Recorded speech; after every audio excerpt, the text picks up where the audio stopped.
à tous. Donc, je suis Madame Fessel, vice-procureure au parquet de Nantes. Le parquet, c'est l'appellation qui regroupe tous les procureurs. À Nantes, on est 28 procureurs. Il y a un nombre de procureurs qui dépend de la taille de la juridiction. Donc, il y a des parquets où il y a 2 procureurs et des parquets où il y en a 100 comme à Paris. Ici, on est donc 28 à Nantes. On est dispatchés en plusieurs services spécialisés, notamment le pôle famille du parquet auquel j'appartiens. Pôle famille du parquet qui euh, gère à la fois les mineurs auteurs d'infractions, les mineurs en danger et tout le contentieux des violences intrafamiliales, donc violences sur mineurs et violences par conjoint. On est 6 magistrats au parquet, 6 greffiers, 2 attachés de justice et une chargée de mission vif, donc violence intrafamiliale, donc dans ce pôle famille du parquet. Euh, on fait ce que font tous les procureurs, et donc je vais faire un petit rappel peut-être du rôle du procureur pour que ce soit plus clair, notamment quand vous vous posez la question d'un signalement ou quand vous avez des choses à expliquer à un patient pour lequel vous envisagez de faire un signalement. Donc le procureur, il est le directeur de l'enquête, il intervient tout au long de la chaîne pénale. Donc c'est lui qui reçoit les plaintes, c'est lui qui a connaissance de l'existence d'infractions. Ça peut être soit parce qu'on reçoit un signalement d'un soignant, soit parce qu'on reçoit un signalement de l'éducation nationale, parce qu'on reçoit une plainte directement, puisque tout le monde peut écrire au procureur.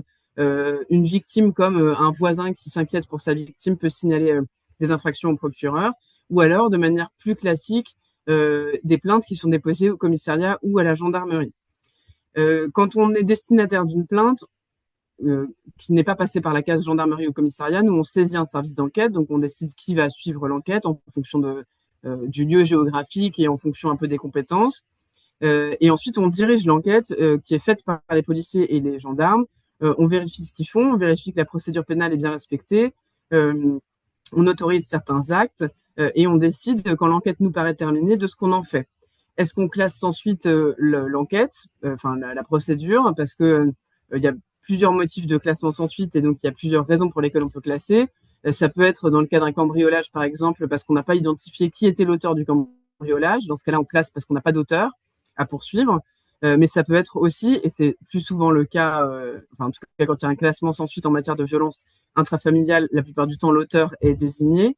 Et donc quand on classe, c'est la plupart du temps parce qu'on n'a pas assez d'éléments pour être sûr que ce qui est dénoncé s'est bien passé. Ça ne veut pas dire que ça ne s'est pas passé, et ça c'est important, je pense que vous puissiez l'expliquer à vos patients quand on vous dénonce des faits de violence, parce que je sais que c'est une violence supplémentaire pour les personnes qui se disent victimes de violence, et quand il y a ensuite un classement par le procureur, ça ne veut pas dire que le procureur dit que la personne ment, ça ne veut pas dire que on n'y croit pas, ça veut dire qu'on n'a pas pu confirmer ce qui a été dit, et on ne peut pas condamner quelqu'un uniquement sur la base de ce que dit une victime, si on n'a pas d'autres éléments un peu plus objectifs dans le dossier. Sauf à ce que l'auteur reconnaisse. Par exemple, si madame dit qu'elle a reçu un coup de poing de la part de son mari, que son mari dit oui, j'ai mis un coup de poing, là, évidemment, on va pouvoir exercer des poursuites.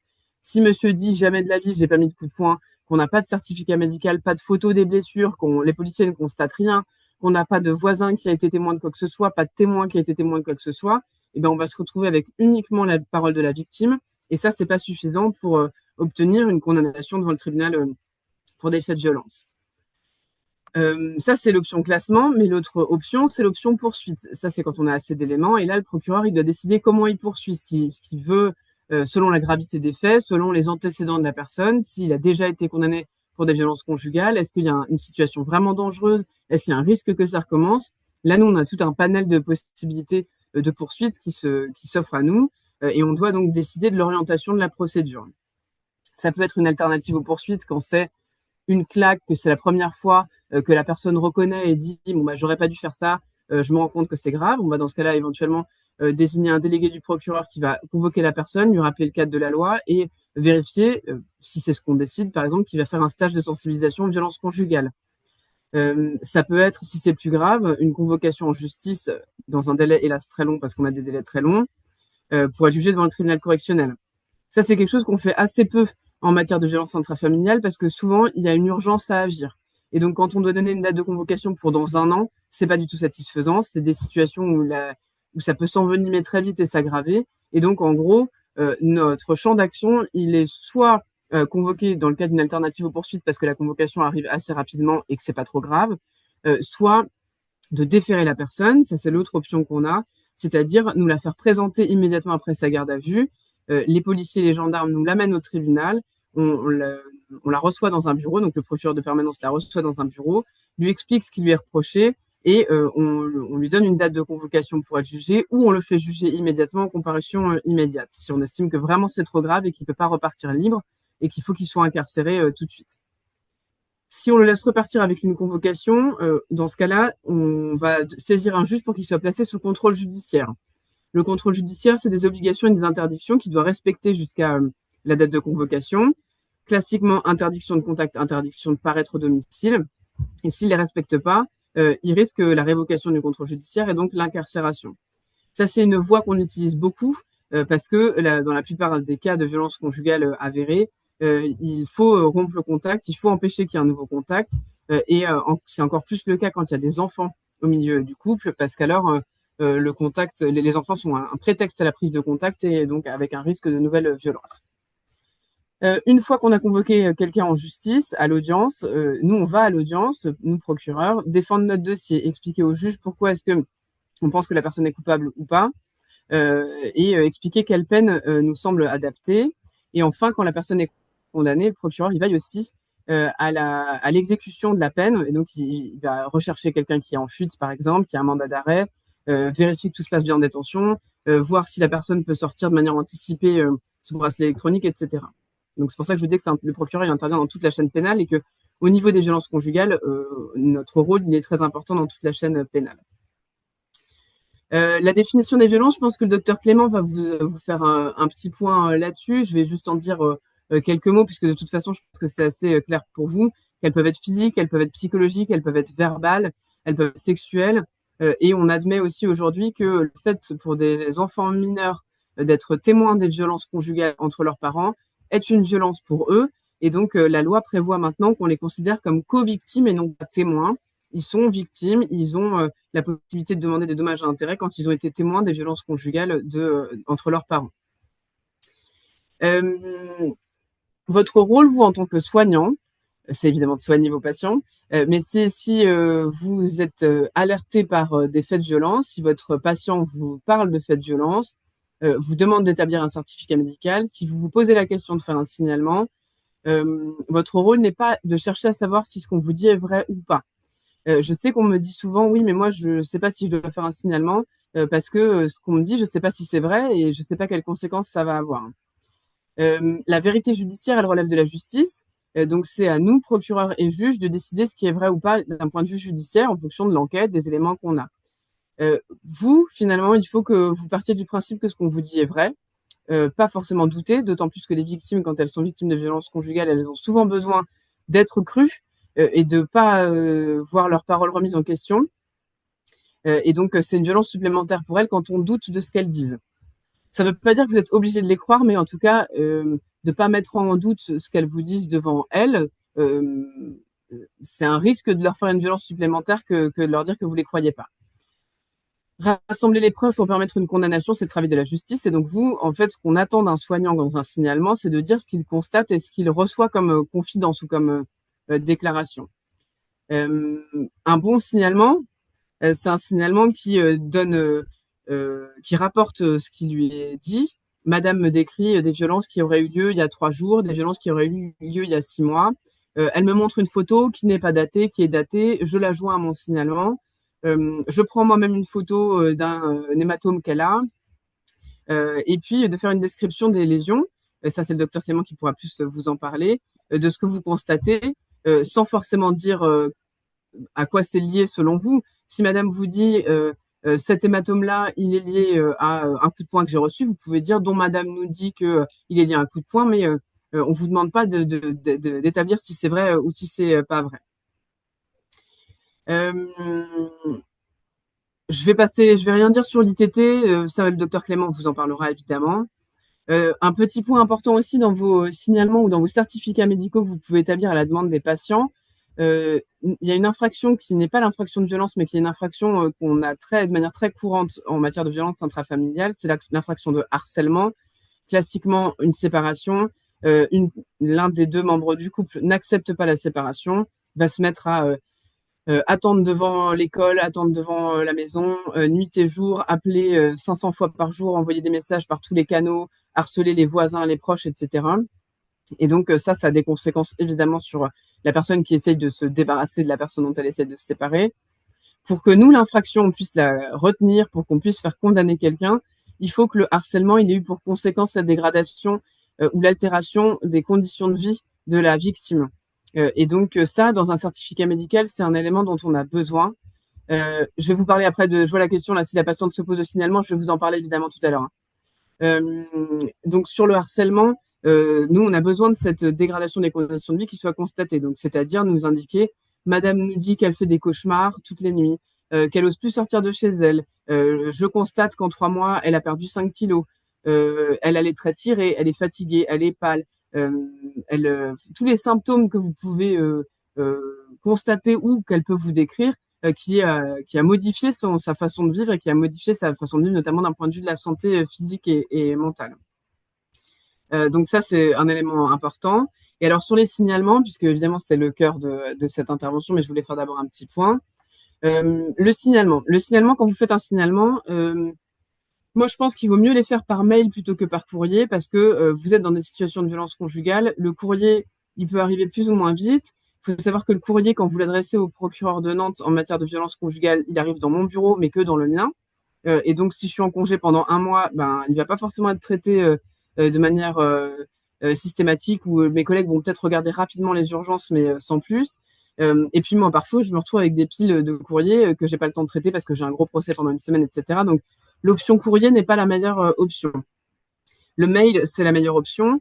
Madame Gérard pourra ou le docteur Clément pourront vous faire suivre, enfin, ou moi d'ailleurs par mail, l'adresse mail à laquelle vous pouvez l'envoyer parce qu'elle est un peu compliquée si je vous la dicte. Et donc, un signalement, le mieux, c'est de l'envoyer par mail. Le mieux, c'est de faire un mail en disant bonjour, bien vouloir trouver en pièce jointe un signalement et de faire le signalement dans un courrier distinct parce que ça nous permet, nous, d'imprimer votre signalement et de le mettre dans la procédure. Alors que si on doit imprimer votre mail qui contient les éléments de signalement, ben, il y a votre adresse mail qui apparaît dans la procédure, qui est à disposition de l'avocat après. Et donc, c'est pas forcément l'idéal. Le signalement, il faut qu'il y ait votre nom, il faut qu'il y ait l'identité de la victime, celle de l'auteur si vous la connaissez, celle de l'auteur des violences. Et puis, il faut donc nous indiquer quels sont vos éléments d'inquiétude, tous les éléments que vous avez sur la datation éventuelle des violences, sur ce que vous constatez, etc. Vous pouvez mettre des pièces jointes, vous pouvez mettre des photos, vous pouvez mettre un certificat médical descriptif en pièces jointes également. Vous pouvez faire des signalements. Alors, le signalement mineur en danger, il est assez bien acquis maintenant. Les parents défaillants, oui, alors le secret médical, je vais y venir. Là, je vous parle comment faire un signalement, mais je vais vous expliquer ensuite comment est-ce que on lève le secret médical. Euh, je vais passer vite du coup sur les mineurs parce que je pense que ça c'est bien acquis. Euh, sur l'autorisation de révéler. Donc, l'article 226-13 du Code pénal prévoit que vous êtes soumis au secret médical, au secret professionnel. Mais l'article 226-14 prévoit une atténuation de ce principe, de ce secret professionnel. Il y a plusieurs hypothèses. Il y a l'hypothèse de la suspicion de violence conjugale sans danger immédiat, mais dans le cas où la victime n'est pas en capacité de se protéger toute seule. Ça va être le cas de la victime mineure, de la victime qui n'est pas en capacité de se protéger en raison de son âge ou d'une incapacité physique ou psychique, c'est ce que dit la loi. Donc ça, c'est typiquement, par exemple, quelqu'un qui est dans un EHPAD, qui n'est plus capable de parler. Si vous avez des suspicions, là, vous pouvez signaler même sans son accord. Pour le mineur aussi, même sans son accord, évidemment. Pour une victime majeure, s'il n'y a pas de danger immédiat, vous pouvez signaler les violences sans son accord si elle n'est pas capable de se protéger. Donc, ça va être la personne qui a un problème mental, qui est sous tutelle, qui est donc pas en capacité de signaler les faits. Ça, c'est l'hypothèse des violences sans danger immédiat. Et il y a une autre hypothèse qui est prévue spécifiquement pour les violences conjugales. Et là, c'est l'hypothèse où vous estimez qu'il y a un danger immédiat pour la vie de votre patient. Donc, il faut des violences conjugales suspectées, un danger immédiat pour la vie que vous appréciez en conscience. C'est ce que la loi prévoit. En conscience, c'est un mot très général parce que personne va venir pouvoir vous reprocher ce que c'est que votre conscience, en fait. Donc, c'est délibérément que la loi a fixé ce mot en conscience parce que c'est vous qui appréciez. Et il faut une impossibilité de se protéger parce qu'il y a un phénomène d'emprise. On vous demande pas de justifier, de détailler l'emprise. Si vous estimez que vous êtes face à une victime de violence conjugale qui, par exemple, vous dit, mon mari m'a déjà menacé avec un fusil, il y a une arme à la maison, là, il n'y a pas besoin de l'accord de la victime pour signaler. Vous pouvez lever le secret médical pour faire un signalement, même si elle n'est pas d'accord. Bien sûr qu'il vaut mieux toujours rechercher l'accord de la personne, et dans ce cas-là, le mentionner, qu'elle est d'accord. Mais vous pouvez, quand il y a un danger immédiat pour cette personne que vous appréciez en conscience, faire un signalement, même si elle n'en est pas d'accord.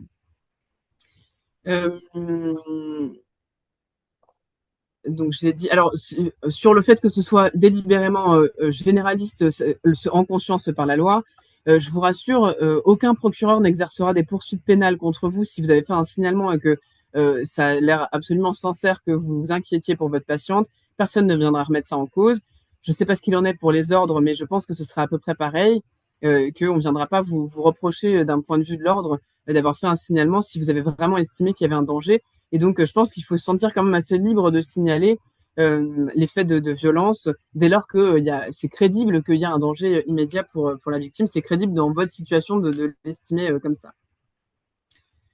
Je sais que beaucoup d'entre vous, c'est ce qui m'est dit quand je fais ces interventions, vous avez peur d'une part de perdre la confiance de vos patientes. Je dis patientes parce que c'est quand même plus souvent des femmes. En signalant quelque chose, la grossesse, très bonne question, j'y répondrai tout à l'heure. En signalant des choses avec lesquelles elle est pas d'accord. Il vaut toujours mieux, évidemment, perdre la confiance de votre patiente plutôt que de risquer qu'il se passe un féminicide. Ce sont des choses qui arrivent, même si on a tendance à se dire que ça arrive pas si souvent que ça. En réalité, ça peut arriver même dans une situation qui paraissait pas très inquiétante au départ. Et donc, je comprends très bien cette inquiétude qui est la vôtre de perdre la confiance de vos patients, notamment quand c'est des patients qui sont très isolés, qui finalement ont un lien avec l'extérieur qui est très limité et dont vous êtes le lien. Mais pour autant, évidemment, il vaut mieux signaler plutôt que de risquer la vie de votre patiente. Je sais aussi que vous avez peur parfois des représailles, de ce qui va se passer si le conjoint violent apprend que c'est vous qui avez signalé. Moi, d'expérience, ça fait 10 ans que je fais ce métier, j'ai jamais vu qu'il y avait eu des représailles envers un médecin. En tout cas, ça m'a jamais été signalé envers un soignant.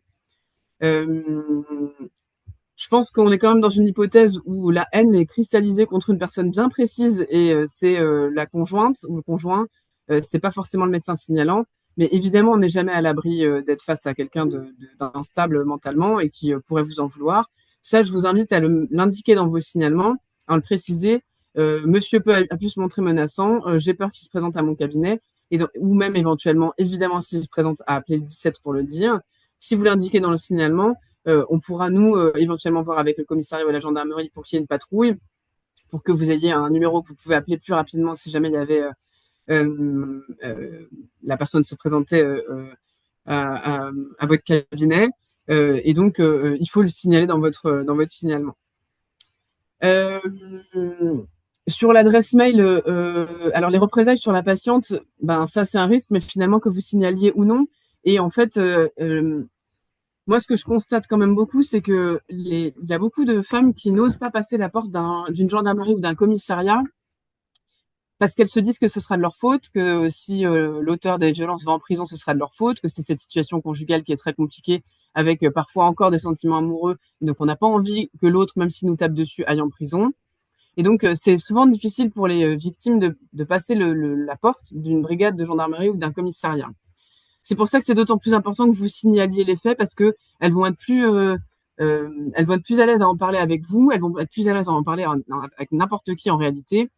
Et donc, c'est pour ça que c'est important que vous signaliez parce qu'elles elles feront pas forcément la démarche. Vous pouvez aussi les orienter vers la gendarmerie pour les inciter à déposer plainte, mais aussi vers les associations. Association Citadelle, Association Solidarité Femmes, le CIDFF, le dispositif ALBA quand c'est des mineurs en situation de prostitution. Et donc, les représailles sur la patiente, finalement, c'est un risque qui existe, que vous signaliez les faits ou pas. Il existera sans doute moins si vous signalez les faits parce qu'il y aura une intervention plus rapide des forces de l'ordre du fait qu'on a été mis au courant des faits. Vous pouvez aussi expliquer à vos patients que quand ils sont entendus en gendarmerie ou en commissariat, ils sont entendus par des enquêteurs spécialisés, ils sont entendus avec des questions qui leur sont posées dédiées. On leur demande plus de dérouler tout ce qu'elles ont vécu. On leur demande pas, bon bah venez racontez-nous pourquoi vous êtes là. Il y a des questions précises, il y a un questionnement systématique qui est fait. Donc j'espère que vous faites vous aussi ce questionnement systématique de poser la question à vos patientes, êtes-vous victime de violence? C'est très important parce que les femmes, elles en parlent pas forcément spontanément. Et donc au commissariat ou à la gendarmerie, il y a toute une trame de questions qui est prévue, qui leur est posée, qui leur sont posées. Est-ce que vous êtes victime de violences sexuelles? Est-ce que vous êtes victime de violences économiques, etc.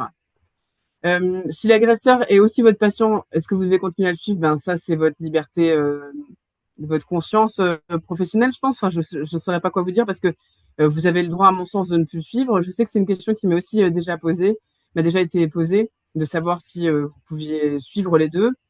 C'est à vous de l'apprécier. Ça, il n'y a pas de règle, je pense. Je peux vous mettre, à la limite, ce que je vais faire, c'est que je vais vous mettre dans le chat, il existe, le nom des associations, mais aussi le nom de la boîte mail que vous pouvez auquel vous pouvez faire les signalements. Alors, attendez, je vais vous faire la boîte mail.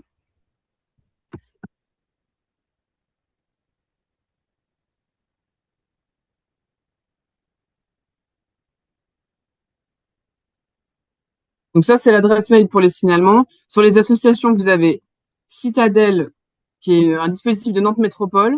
Vous avez Solidarité Femmes Loire-Atlantique, donc SFLA. Vous avez le CIDFF, ça c'est plutôt pour les problèmes familiaux, de garde d'enfants, etc.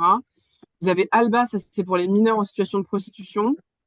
Euh, Qu'est-ce que j'oublie? C'est déjà pas mal.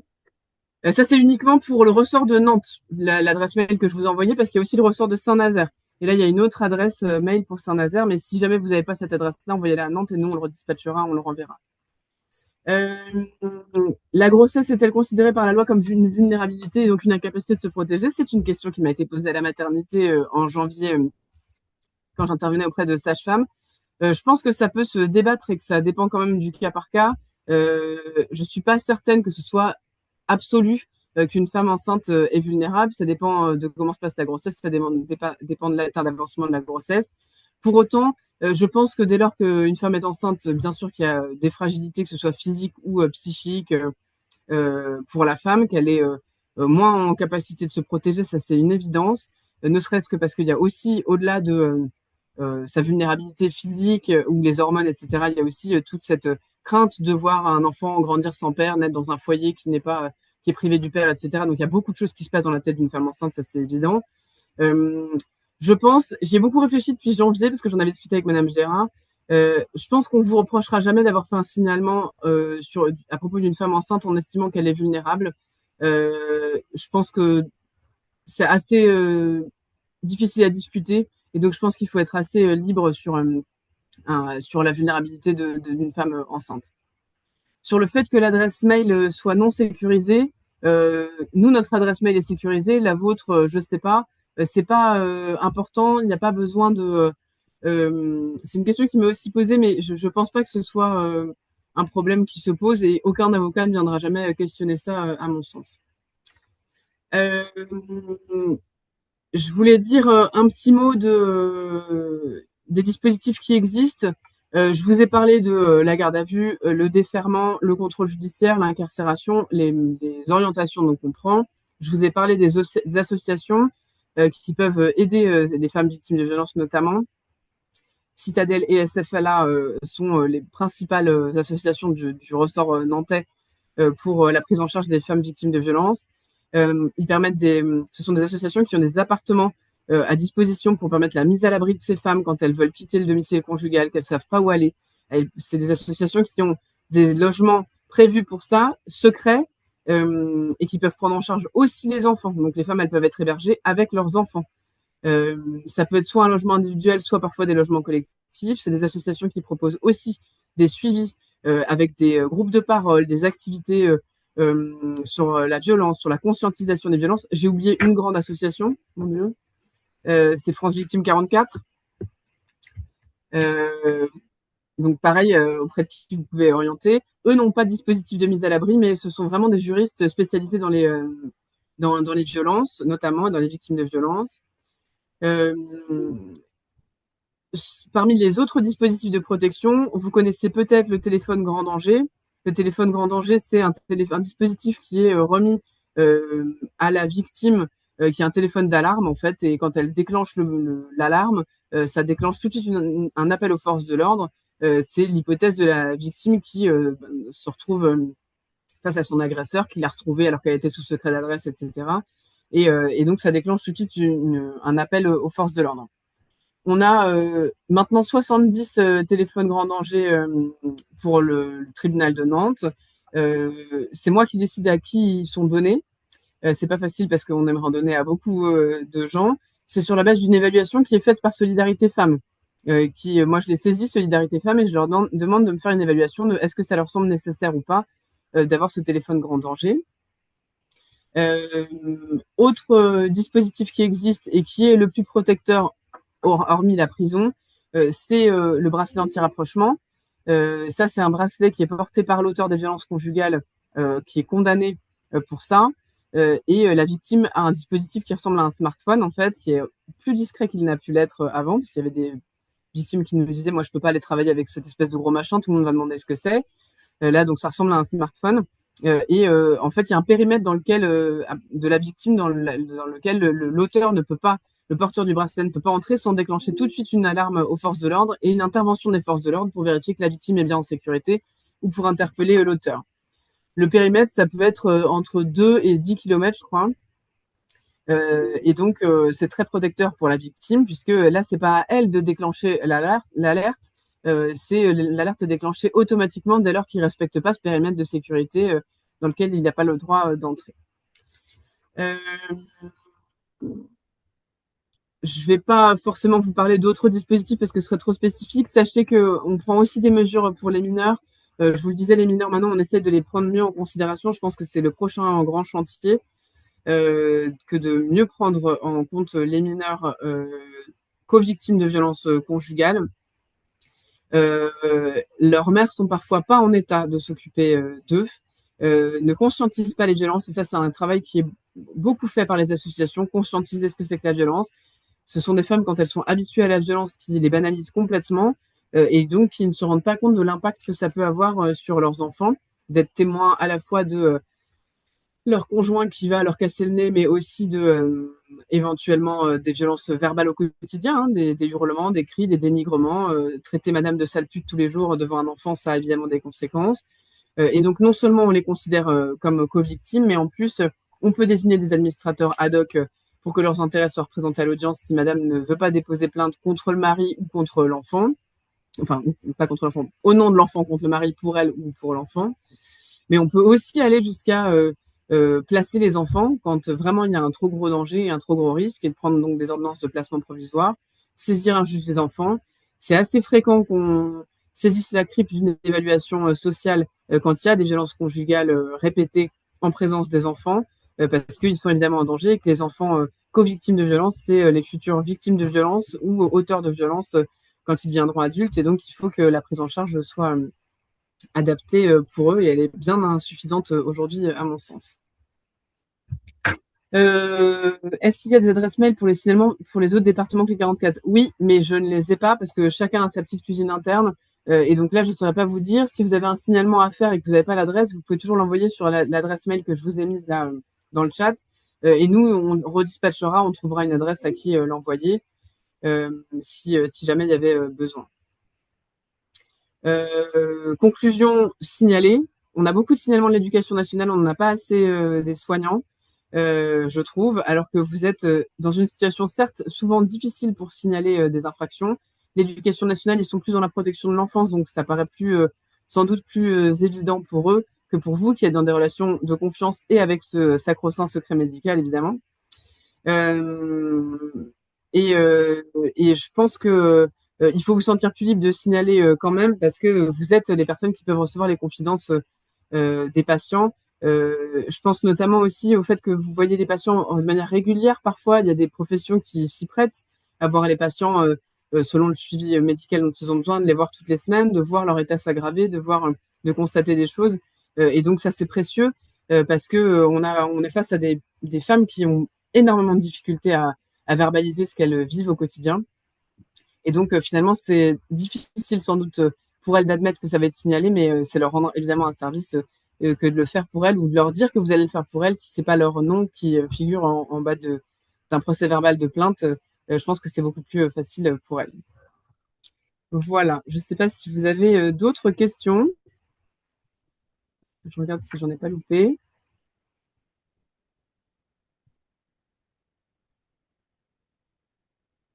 Madame Fessel, un signalement arrive chez vous, voilà, moi je suis sage-femme, j'ai signalé une de mes patientes.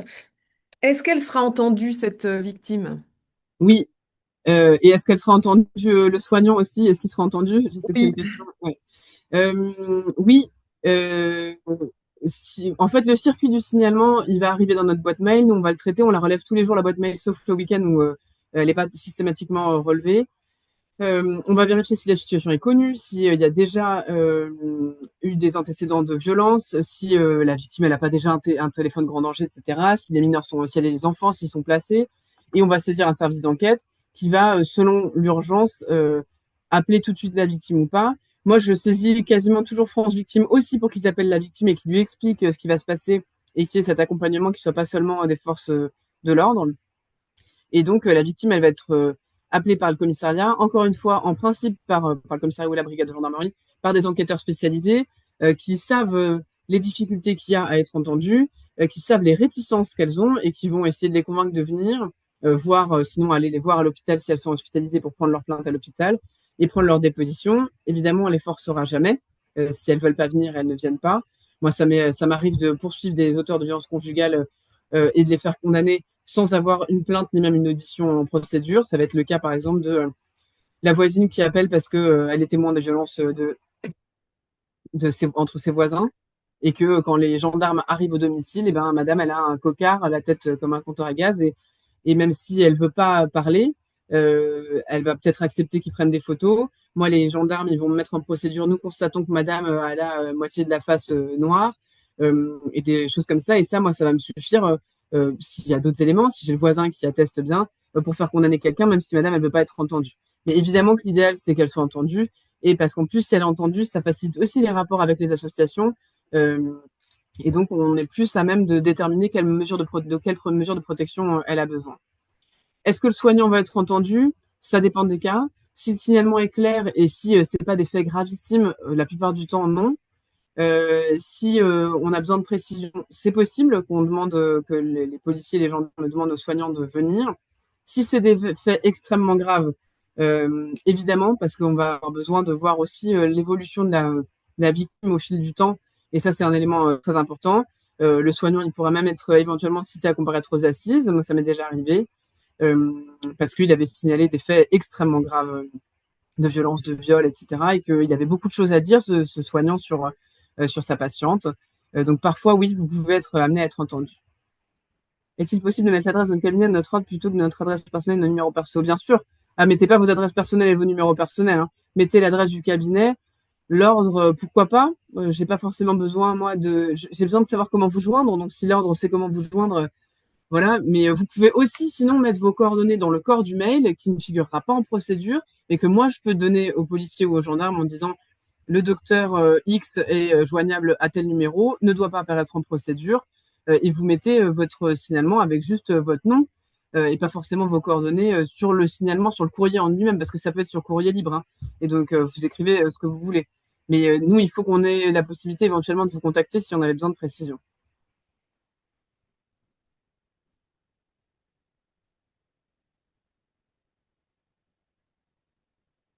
Voilà. Je ne sais pas s'il y a d'autres questions. Sinon, je vais vous laisser entre les mains du docteur Clément et de Madame Gérard. Merci, Madame le procureur. Je vous en prie. Et je vous laisse là puisque j'ai d'autres rendez-vous. Eh bien, bon Voilà. courage. Merci. Merci. Je Au voulais revoir.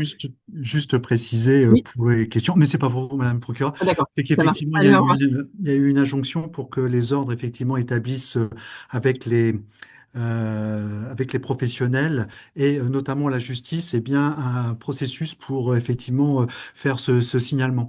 Donc, normalement, a priori, chaque ordre a effectivement contracté avec le tribunal judiciaire ou les tribunaux judiciaires du département pour effectivement construire cette adresse et permettre aux professionnels de pouvoir effectivement envoyer leur signalement. Donc, ce que vous a présenté comme adresse, Madame Fessel, effectivement, c'est quelque chose qui s'est fait avec l'ordre des médecins et les différents ordres de Loire-Atlantique des différents professionnels de santé. Donc, à chaque finalement échelon départemental, eh bien, normalement, vous devez avoir un ordre qui, effectivement, a construit ce contrat et vous permet d'utiliser et de communiquer une adresse pour faire vos signalements. Voilà. Moi, je me présente, donc Renaud Clément, je suis médecin légiste, donc je travaille ici à l'UMJ, l'unité médico-judiciaire, et à l'IML, donc l'Institut médico-légal du CHU de Nantes. Et donc, comme Madame Fessel, je vais vous faire une présentation orale et essayer un petit peu de conduire un peu bien, une réflexion médico-légale sur l'élaboration d'un certificat médical, la façon dont la justice attend finalement bien, ce certificat médical et vous parler brièvement de quelques blessures qui sont les plus couramment constatées chez les victimes de violences. J'ai bien vu qu'il était 14h10, que notre visio devait s'achever à 14h30, donc je vais essayer de faire une synthèse qui soit aussi claire et aussi précise que Madame le procureur. Donc un certificat médical, bah, vous savez comment... Si elle peut passer le diaporama. Oui, mais le diaporama, je vais le faire Oh, d'accord. comme ça. Je suis à côté de Marie Gérard qui me soutient. Je lui remercie. Donc, vous pourrez avoir la communication de mon diaporama, mais je vais vous le faire à l'oral. Donc, un certificat médical, bah, finalement, il répond à deux conditions, des conditions de fond et des conditions de forme. Alors, les conditions de fond, eh bien, des certificats médicaux doivent être établis lorsque, effectivement, la réglementation demande la production de certificats médicaux. Et donc, dans chaque activité professionnelle et dans chaque domaine, eh bien, il y a une réglementation qui soutient la production d'un certificat médical. En dehors, finalement, eh bien, de la réglementation, eh bien, il n'y a pas lieu de faire de certificat médical. Donc, vous avez toujours un texte qui soutient un petit peu eh bien, l'élaboration de ce certificat, qui peut être effectivement une activité administrative un petit peu pesante, mais qui est vraiment quelque chose qui relie finalement la conscience du professionnel avec eh bien, les différents aspects de la société, soit pour effectivement eh bien, lui octroyer des droits et des avantages qui lui sont dus par son État, soit effectivement eh bien, dans le cas présent, de permettre effectivement d'informer l'autorité judiciaire eh bien, qu'une victime est susceptible d'être l'objet de violences physiques et ou psychologiques et ou sexuelles. Je reviendrai pour dire que effectivement le texte de loi que vous a présenté donc Madame le procureur, l'article 226-14 du Code pénal prévoit eh bien le terme suspecté. Donc en fait, vous suspectez et d'une certaine manière, mais c'est pas à vous de confirmer ou d'infirmer effectivement les violences que vous avez peut-être constatées, c'est bien à la justice. Donc vous, votre travail de soignant, eh bien, c'est de dire je suspecte et je constate éventuellement ces blessures et je fais ce certificat médical. Charge ensuite à la justice eh bien, de qualifier les faits ou pas que la victime ou l'auteur a donné. Donc, c'est important de pouvoir bien établir qu'un certificat médical, eh bien, si je prends un repère, vous êtes un huissier de santé. Vous n'avez pas à juger de la véracité des faits, vous avez simplement à établir dans votre certificat que la personne vous a dit telle chose, vous avez posé tel type de violence. Vous utilisez éventuellement le conditionnel pour mentionner ces violences ou vous indiquez que c'est la victime qui vous déclare, qui vous explique, qui vous précise, qui vous mentionne.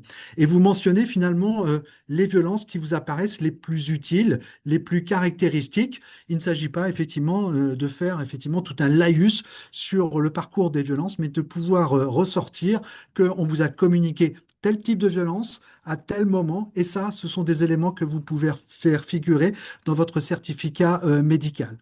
Ensuite, eh bien, les éléments de fond, c'est aussi eh bien, de constater en tant que professionnel de santé les différentes blessures que vous voyez. Il s'agit effectivement eh bien, de décrire des ecchymoses, des hématomes, des érythèmes, des dermabrasions, tous les éléments que vous allez pouvoir constater. Peut-on raconter dans la mesure où c'est du déclaratif, toujours du mal avec la précision? En fait, il faut que vous puissiez établir une distance par rapport à ce que vous déclare la victime. pour autant, vous devez la croire et donc relater les éléments violents les plus importants. Et la distance, eh bien, s'établit par l'utilisation du conditionnel ou l'utilisation de phrases avec des verbes, elle déclare, elle précise, elle mentionne. Ça vous permet effectivement, eh bien, de faire une forme de synthèse distanciée des violences qui vous sont rapportées. Donc, il y a effectivement des éléments de fond à pouvoir établir. Et comme un huissier de santé, eh bien, vous constatez une ecchymose qui est localisée à tel endroit. Vous décrivez un hématome qui est situé sur telle partie du corps. Et donc, vous allez décrire l'ensemble des blessures, effectivement, que vous constatez. Alors, je ne vais pas vous faire un cours de médecine légale, mais je vais juste rappeler, effectivement, eh bien, des éléments, je dirais, élémentaires de description des blessures.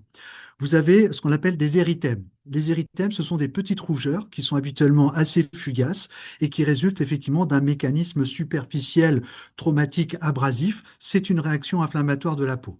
Et donc, plutôt que de mettre rougeur, eh bien, vous décrivez cet érythème, vous décrivez là où il est situé, la localisation anatomique, et vous décrivez également ses caractéristiques, sa longueur et sa largeur.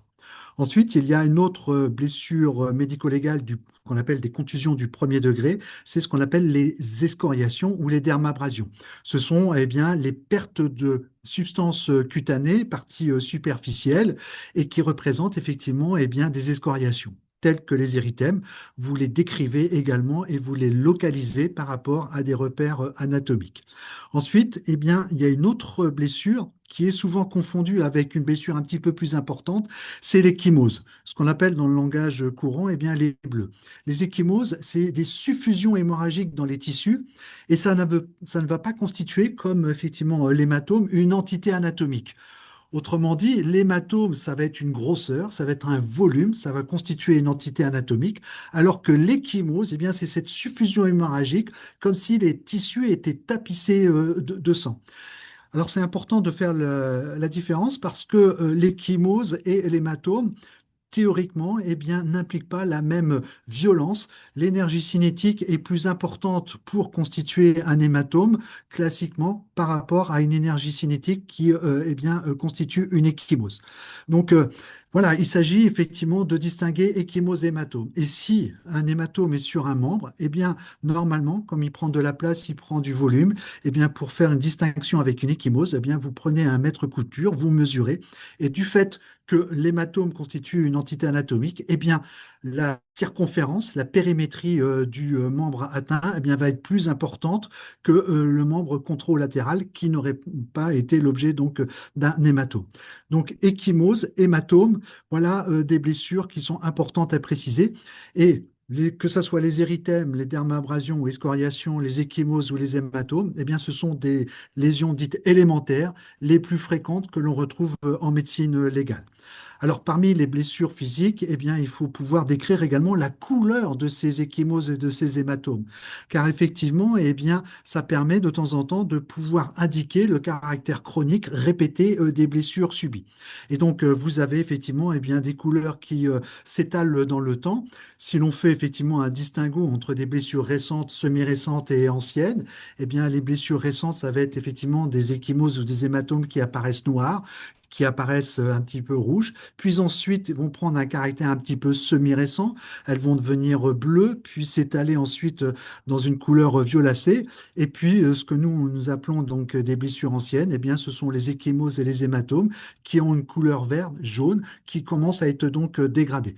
Et donc de décrire effectivement qu'une ecchymose est rouge et qu'une ecchymose est bleue, eh bien c'est de signifier que dans le temps, eh bien il y a eu plusieurs périodes phase de violence. Ça, ce sont les blessures physiques que vous décrivez telles que finalement, eh bien, vous pourriez les constater si vous preniez une photo de l'ensemble des blessures présentées par la victime. Sauf que là, eh bien, vous le couchez, ces descriptions, sur un certificat médical. N'oubliez jamais que vous êtes un huissier de santé dans cette période de description des coups et des blessures. Et puis, il y a également d'autres blessures qui eh bien, sont importantes à décrire, c'est toutes les conséquences psychologiques des violences subies. Alors, il ne s'agit pas de devenir une psychologue ou un psychiatre, mais il s'agit de pouvoir dépister effectivement eh bien, des troubles, ce qu'on appelle nous des fonctions instinctuelles, c'est-à-dire eh bien, des troubles du sommeil, des troubles de l'appétit, également eh bien, ce qu'on peut appeler un syndrome d'hypervigilance, qui peut se traduire effectivement par une victime qui est aux aguets, au moindre bruit, qui n'ose plus sortir de peur d'être confronté éventuellement à son agresseur, qui va vérifier plusieurs fois que la porte est bien fermée, que les volets sont bien fermés, et qui n'arrive pas à dormir la nuit parce qu'elle épie le moindre bruit. Et lorsqu'elle est dehors, effectivement, eh bien, elle regarde tout son environnement, essaye de contrôler tout son espace. Elle est finalement en hyper-vigilance. Ce sont des éléments effectivement à noter, à pouvoir diagnostiquer, parce que comme les blessures physiques, eh bien, les blessures psychologiques vont rentrer dans une évaluation médico-légale qui conclura votre certificat médical. Il y a également d'autres effectivement atteintes psychologiques, ce qu'on appelle donc les syndromes de rumination.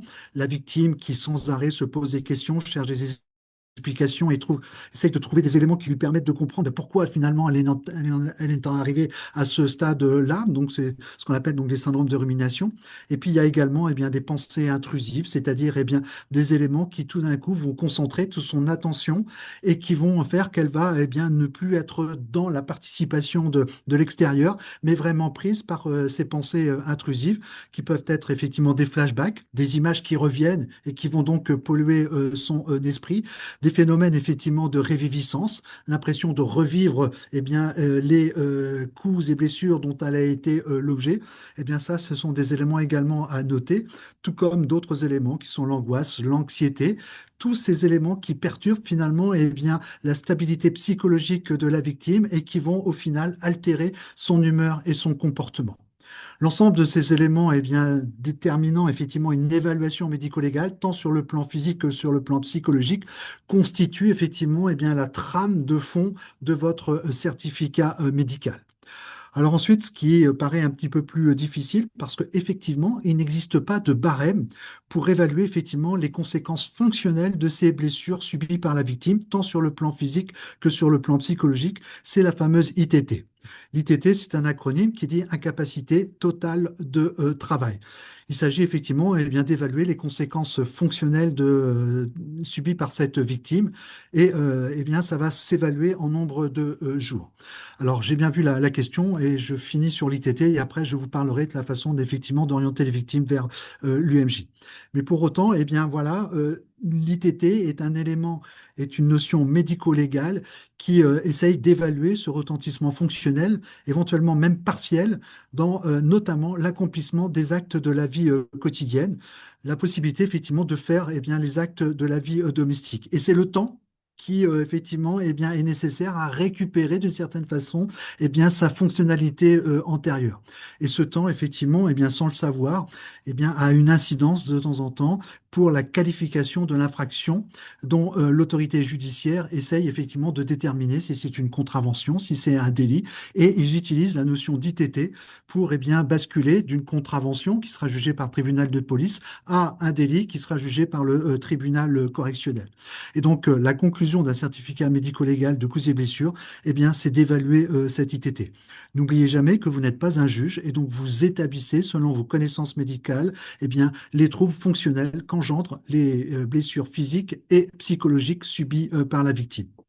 Alors ça, c'est des éléments de fond. Alors je réponds à la question, effectivement, comment orienter eh bien, les victimes à l'UMJ? Effectivement, ça peut représenter un peu un parcours à obstacles pour la victime. Il y a effectivement deux façons, je dirais, pour orienter la victime vers l'UMJ.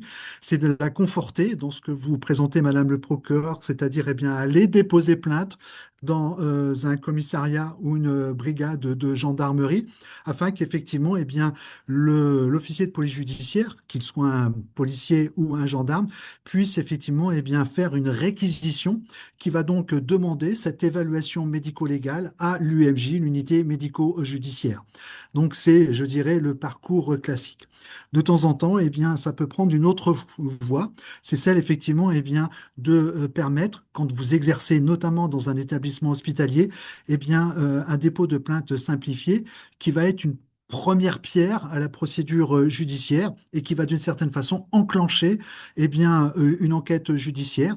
Et avant d'enclencher effectivement cette enquête judiciaire réellement par l'audition de la victime, à ce moment-là, il y a déjà une évaluation médico-légale. Donc, ce sont habituellement les deux éléments. La première est la plus importante, la plus classique. La deuxième, notamment, doit pouvoir se faire maintenant dans les établissements hospitaliers. Alors, j'ai vu dans le chat qu'il y avait effectivement des questions sur cette fameuse ITT. Alors, attendez, je vais descendre parce que j'ai les questions que vous aviez posées à Madame la procureure. Alors, hop. Avez-vous un exemple pour ITT et si on ne sait pas quoi mettre? Eh bien, effectivement, l'exemple de l'ITT, je vais prendre quelque chose de tout à fait classique. C'est, par exemple, un traumatisme de l'épaule.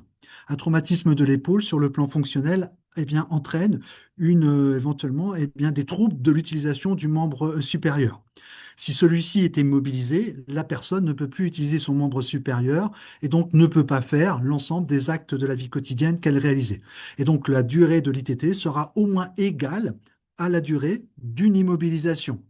Et puis, s'il n'y a pas d'immobilisation, il faut essayer de se projeter dans le temps qui permet effectivement à l'épaule de récupérer les mouvements de circonvolution de l'épaule, c'est-à-dire de pouvoir effectivement porter le bras vers l'avant jusqu'à un certain degré, sur le côté jusqu'à un certain degré, 100, 110 degrés, et de pouvoir faire effectivement des mouvements de rotation interne ou des mouvements de rotation externe qui lui permettent effectivement de pouvoir faire ces mouvements de la vie quotidienne nécessitée par l'épaule. Et donc, c'est ça, ce temps de l'ITT. Ça ne veut pas dire que effectivement, elle a récupéré l'ensemble des amplitudes articulaires de l'épaule. Mais sur le plan pénal, cette notion permet de dire, voilà, elle va mettre peut-être 5 jours, 10 jours pour récupérer ce qu'elle peut faire dans la vie de tous les jours avec cette épaule. Donc ça, c'est un exemple qui vous permet effectivement de voir les troubles fonctionnels et l'évaluation de l'ITT qui s'accroche à ces troubles fonctionnels.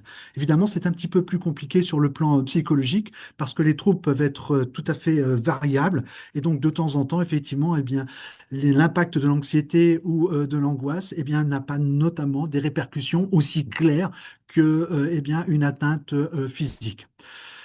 Et pour l'évaluation des troubles fonctionnels psychologiques, comment prévoir la durée? Alors après, effectivement, moi, médecin légiste, j'ai appris aussi par mon expérience, j'ai appris aussi du fait, effectivement, d'évaluer un certain nombre de victimes, mais c'est pouvoir projeter un petit peu quel peut être l'impact psychologique chez cette victime des troubles subis. Si, par exemple, elle sortait tous les jours, prenons un exemple tout à fait classique, pour aller faire ses courses, et que du fait des troubles psychologiques, elle se restreint dans cette sortie pour faire des courses, elle est donc en ITT. Donc, c'est finalement tous les éléments qui vont altérer ou amputer ses capacités fonctionnelles à faire les actes de la vie quotidienne qu'elle effectuait auparavant. Et donc, de temps en temps, effectivement, sur le plan psychologique, face à face, dans un bureau, il faut savoir essayer de se projeter pour pouvoir saisir la portée, l'impact de ces troubles psychologiques que la victime développe et qui donc altèrent ses capacités fonctionnelles. Donc de temps en temps, effectivement, il y a des éléments qui sont extrêmement prégnants, notamment un syndrome d'hypervigilance, qui va faire que tout va se modifier dans la vie de tous les jours. Et quand un syndrome d'hypervigilance est présent, l'ITT peut être déjà de 5 jours.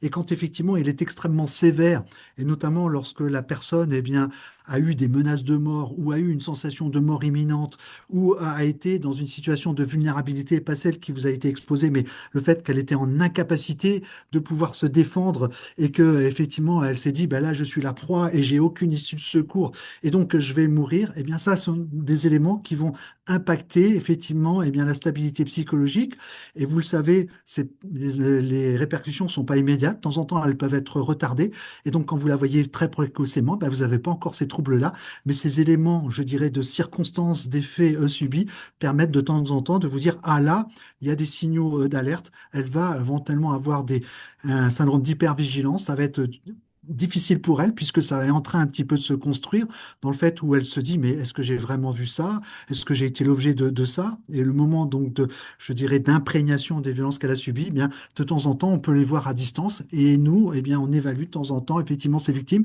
qui n'ont pas encore les troubles, mais avec ces signaux d'alerte, eh bien, on peut projeter de temps en temps une ITT de 10 jours. Alors, ça ne vous empêche pas, effectivement, de conclure sur votre certificat, eh bien, en l'absence de complications ou à réévaluer selon effectivement l'évolution de l'état de santé de la personne, parce que vous faites une photographie à un instant T et vous ne savez pas toujours comment vont vraiment évoluer les blessures. Donc, c'est un moyen de se dire, ben voilà, aujourd'hui, tel que la victime se présente, les troubles physiques et psychologiques qu'elle subit, eh bien, se traduisent par une ITT de temps et peut-être que cette ITT sera beaucoup plus importante et donc en l'absence effectivement de complications. Donc ça, ce sont des, je dirais, des éléments de fond. Juste pour terminer, et puis ensuite de pouvoir répondre à vos questions, il y a des éléments effectivement de forme. Il faut faire un certificat qui mentionne, et Madame le procureur vous l'a rappelé, eh bien, vos noms, vos prénoms, vos qualités, vos identifiants ordinaux, RPSS, etc. Et surtout, ce qui est important, c'est qu'il faut dater et signer le certificat.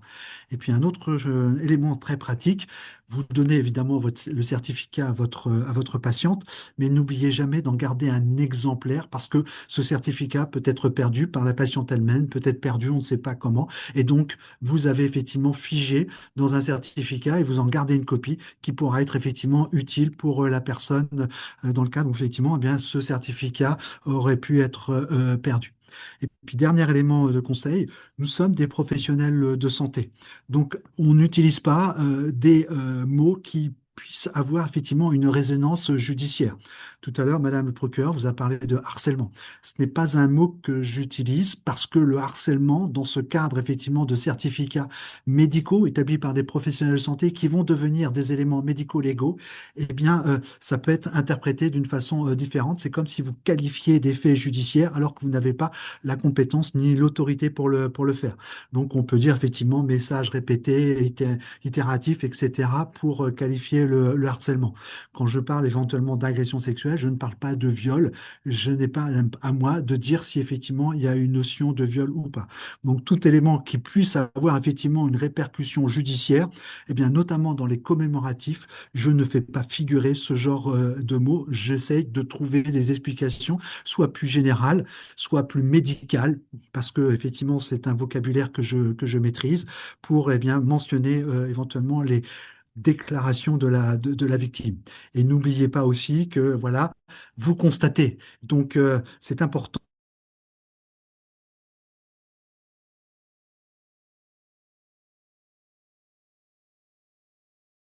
Et d'une certaine façon, eh bien, vous établissez ces éléments-là parce qu'au départ, vous avez suspecté, mais c'est pas à vous de déterminer, je le rappelle.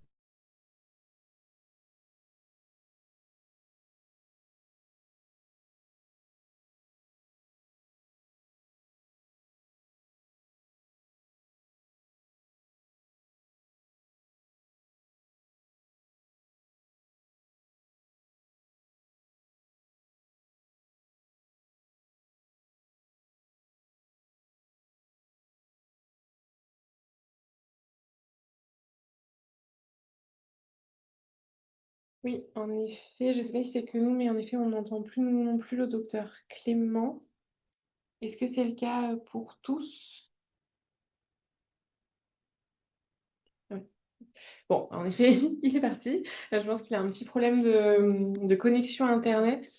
Ouais, je pense qu'il y a eu un petit problème au CHU de Nantes. C'est bon, on vous a retrouvé. Voilà, donc j'étais en train de dire, je ne sais pas si ça a été clair, effectivement, dans les commémoratifs, ne pas nommer la personne ou les personnes qui sont à l'origine des violences subies par la victime. On peut effectivement indiquer, en tout cas, ce qu'elle déclare comme lien avec cette victime, ce qui permet effectivement de continuer d'avoir un droit de neutralité et de distance par rapport à l'ensemble des éléments qu'elle va vous communiquer. Ouais, c'est bon. Mais c'est bon.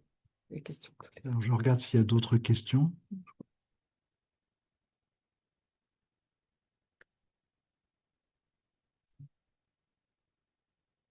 Comment établir un certificat sur des faits anciens?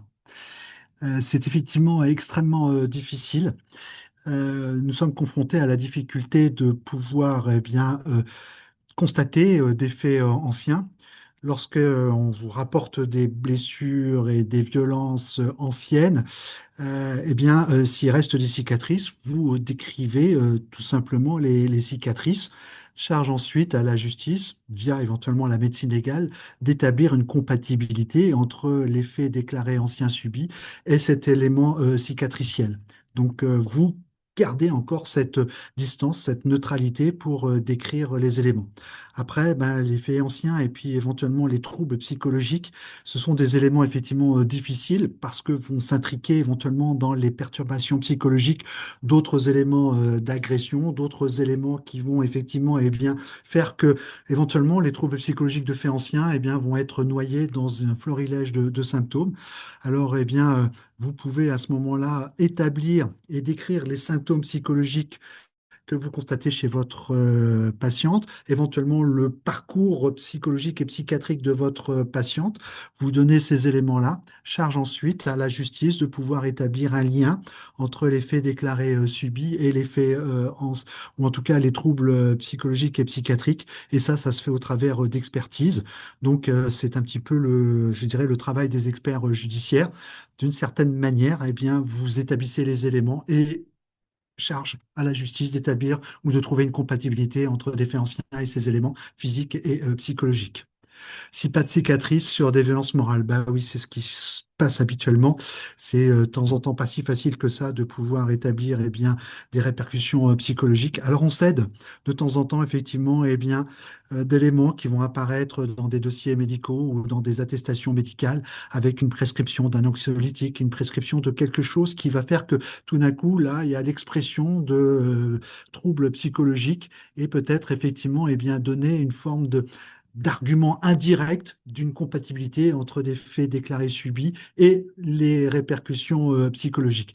C'est vrai que pour nous, soignants, de dire qu'on peut procéder par d'arguments indirects et une accumulation d'arguments indirects, encore une fois, bah, c'est la justice qui utilise ces éléments-là et ces faisceau d'arguments indirects pour établir un lien entre les faits déclarés subis et éventuellement les blessures.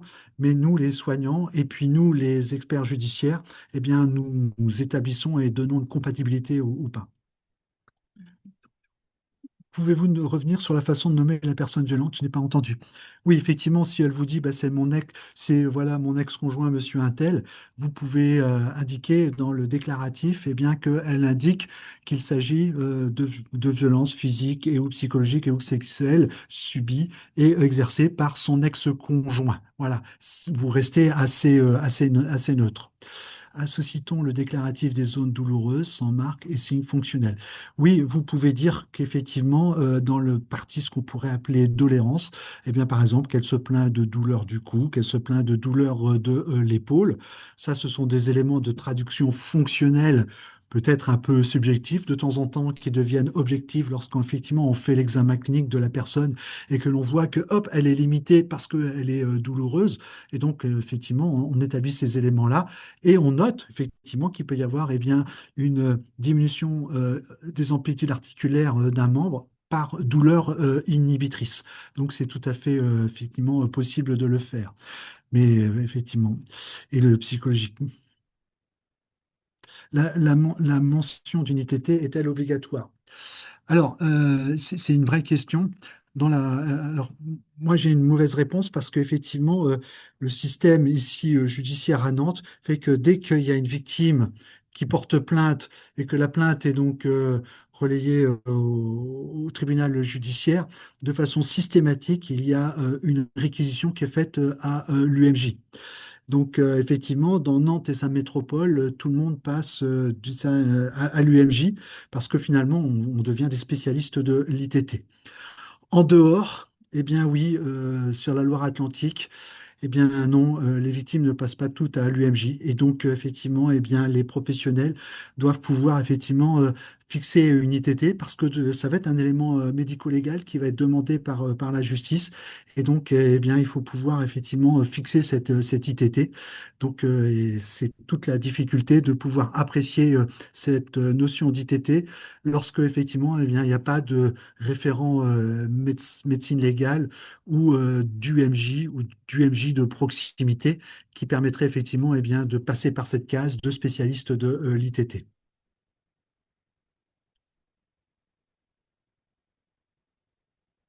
Donc, réponse, bah, elle est obligatoire si on ne peut pas faire autrement, et elle n'est pas obligatoire si effectivement, eh bien, dans le parcours judiciaire, la victime va avoir une consultation avec un médecin légiste à l'UMJ.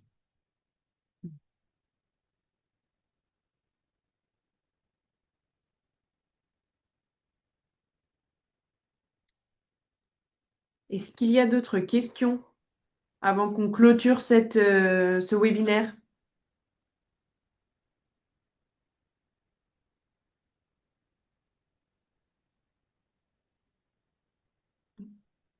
Le certificat est fait pour que la patiente porte plainte. Euh, Donc Bah, après, pas à chaque fois, mais un certificat médical, de temps en temps, nous ne les voyons pas aussi précocement que vous.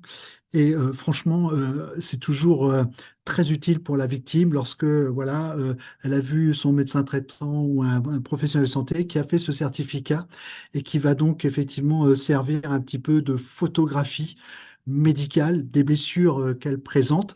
Et donc, c'est un élément photographique que nous, par exemple, à l'UMJ, on reprend et qui nous permettent effectivement, eh bien, un petit peu à distance, de pouvoir voir effectivement le profil évolutif fonctionnel des blessures que vous avez décrit. Donc, ça peut être effectivement utile via l'UMJ. Et puis, le certificat médical en soi, lorsque effectivement, eh bien, il n'y aura pas d'UMJ possible, de passage de l'UMJ pour la victime, eh bien, ça peut effectivement l'aider à porter plainte parce que, effectivement, le gendarme, le policier, eh bien, va utiliser ce certificat avec l'ITT pour, effectivement, eh bien, échanger avec le procureur et de pouvoir qualifier l'infraction qui a été commise. Euh, Sous quel délai sont-elles reçues à l'IMJ? Alors, le délai, il y a deux types de délais. Il y a le délai en urgence parce que l'auteur ou les auteurs sont placés en garde à vue. Et donc là, nous avons 48 heures pour les voir et même à peu près 24 heures. Donc, il y a une accélération tout d'un coup de la procédure judiciaire du fait effectivement de la garde à vue et éventuellement eh bien, d'une comparution immédiate devant un juge. Ensuite, eh bien, les délais sont liés un petit peu bien, à l'activité. Et donc, il y a eu des délais qui étaient très longs, qui sont parfaitement déraisonnables pour la victime. On a eu jusqu'à un mois, 2 mois. Alors, de temps en temps, ça peut être beaucoup. De temps en temps, c'est finalement le temps nécessaire pour voir et apprécier au mieux, effectivement, les répercussions fonctionnelles qu'a pu subir la victime. Donc voilà, l'été dernier, on avait début je dirais de l'automne, eh bien un délai de 2 à 3 mois. Et là maintenant, on a un délai de 15 jours, voilà, 10 jours, 15 jours. Donc ça, c'est, je dirais, le flux quotidien des victimes qui doivent être examinées, non pas dans le cadre de l'urgence. Merci beaucoup pour vos interventions très précises. Merci. merci.